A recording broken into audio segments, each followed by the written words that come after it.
Hello అందరికీ. ఇది నిన్న నైట్ డిన్నర్ రొటీన్ అండి. నైట్ డిన్నర్‌లోకి వడలైతే వేస్తున్నాననమాట. మొన్న ప్రసాదం కోసం అనేసి పిండి రుబ్బానండి. కొంచెం వేసి మిగతాది ఫ్రిడ్జ్‌లో అయితే పెట్టేసాననమాట.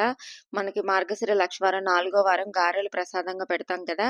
ఆ రోజు ప్రసాదానికి కొంచెం గారెలేసి మిగతా పిండంతా ఫ్రిడ్జ్‌లో పెట్టేసానండి. ఇంక అది అలాగే ఉందని తీసి దాంట్లో సన్నగా కట్ చేసిన ఉల్లిపాయ, పచ్చిమిరపకాయలు, కరివేపాకు, కొత్తిమీర అన్నీ వేశానండి.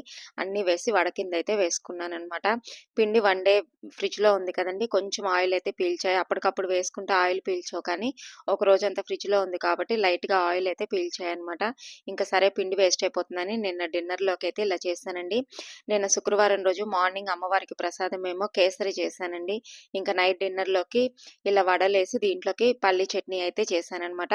ఎప్పుడు పల్లీ చట్నీయే చేస్తుందా అక్క అనుకోకండి. మా ఇంట్లో పల్లీ చట్నీ అయితేనే తింటారండి. కొబ్బరి చట్నీ అయితే సిరి తినదనమాట. అందుకని చాలా వరకు పల్లీ చట్నీయే చేస్తాను. ఇంకా మార్నింగ్ చేసిన ప్రసాదం మా నైట్ డిన్నర్ అయితే ఇదే.